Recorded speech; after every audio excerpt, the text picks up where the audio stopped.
Line losses हैं या बिजली चोरी के जो इश्यूज़ हैं, रिकवरीज प्रॉपर ना होना है, ये इसकी शिकायत भी हमेशा से ना सिर्फ कराची बल्कि पूरे मुल्क में ही रही है। तो अपनी टेक्नोलॉजी को इतना जदीद तकाज़ों से हम आहंग करने की ज़रूरत है कि वो फिर इन सारी चीज़ों पर काबू पाया जा सके। जब लाइसेंस को रिन्यू किया जाता है उस वक्त ये तमाम शिक़े फिर उस नए एग्रीमेंट का हिस्सा होनी चाहिए। देखें, ये तो नेपरा, के इलेक्ट्रिक और हुकूमत का गठजोड़ है।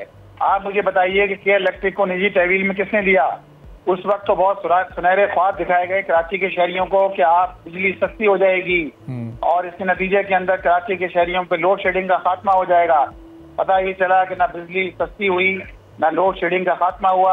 18 लाख कारफीन से अब पहुंच गई है कि इलेक्ट्रिक 38 लाख कारफीन पे।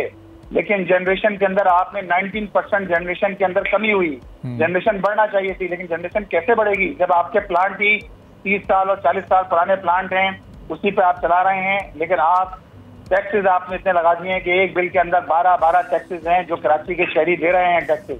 तो इसके खिलाफ तो हम बात कर रहे हैं। उस वक्त भी हमने ये बात की थी कि जब पीपल्स पार्टी बराह रास्त इसके अंदर शरीक जुर्म है, MKM उसका हिस्सा है।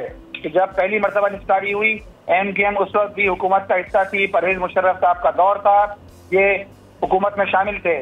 और जब 2009 में इसकी अक्सरियती शेयर एक और कंपनी को दिए गए, उस वक्त भी पीपल्स पार्टी थी, सदर पीपल्स पार्टी का था, MKM शरीक इक़्तिदार वक्त में भी थी, सूबे में भी थी। ये सारे मुजरिमों का टोला है। चलो अब ये इस पर तो रिस्पॉन्ड अभी हसन साबिर साहब चुके हैं, वो भी करेंगे। लेकिन उससे पहले एक सवाल ये भी कि अगस्त में जब आप लोग भी धरना देने निकले तो आप लोगों का हाफिज साहब का खुद ये बयान था, ऑन रिकॉर्ड है और वो मेरे प्रोग्राम में भी ऑन रिकॉर्ड है कि जब तक ये बिजली सस्ती नहीं होगी उस वक्त तक ये वो सूरत हाल नहीं ख़त्म होगी।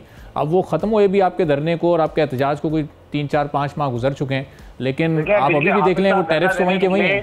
तो आप ये भी बात ऑन रिकॉर्ड है। जब हमने धरना खत्म किया तो हमारे जो उस वक्त के वज़ीर दाखिला हैं मोहसिन साहब उस वक्त मौजूद थे, और जो सेक्रेटरी इत्तलात हैं इस वक्त वफाकी सेक्रेटरी इत्तलात वो भी वहाँ मौजूद थे। हमारा एग्रीमेंट हुआ IPTS के हवाले से।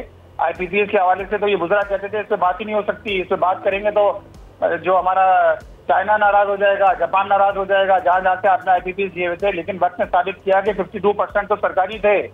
वक्त ने साबित किया कि 28% तो लोकल IPTS थे, सिर्फ 20% फॉरेन IPTS थे जिनकी बुनियाद पर इतना शोर मचाया जा रहा था। 5 IPTS ने अपने उनसे मुआहदे खत्म हो गए हैं, वो वाइंड अप हो गया है। 8 IPTS से एग्रीमेंट फाइनल होने जा रहा है। मजीद 18 से बातचीत चल रही है। ये जमात इस्लामी की एफर्ट, जमात इस्लामी की जद्दोजहद का नतीजा है।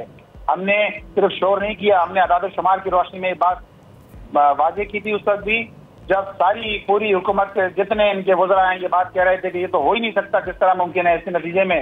लेकिन अल्लाह का शुक्र है कि इसे देखें और इसके समरात एक आम आदमी को मिलना चाहिए, एक आम सारिफ को इसके समरात मिलना चाहिए कि कम अज कम उसके बिजली के बिलों में कमी हो। ठीक है। और ये तो सारे दावे करते हैं ना। बिलावल साहब ने दावा किया कि 300 यूनिट फ्री हो जाएगा हुकूमत आने के बाद। मरियम नवाज ने दावा किया, कहाँ गए इनके दावे? ये झूठ बोलते हैं, ये अपनी बिल्कुल वो तो के लिए उन दावों के बदले में वो सोलर सिस्टम तो लोगों को दे रहे हैं, लेकिन उससे भी फिर मसला तो नहीं हल होना, बिजली की खपत ही उससे कम हो जाएगी। वापस बिजली का मसला सोलर सिस्टम से, इनके ये सोलर सिस्टम भी ये करप्शन का धंधा है, ये सोलर सिस्टम का भी इनका पूरा प्रोग्राम। और ये इनकी तो देखें, ये सारे चाहे वो PTI हो चाहे पीपल्स पार्टी हो, नून, अभी पंजाब असेंबली में आपने देख लिया 1,75,000 रुपए तनख्वाह थी, वो 1,75,000 9,25,000 रुपए तनख्वाह। सब्सक्राइब करें और बेल दबाएं ताकि कोई खबर रह न जाए।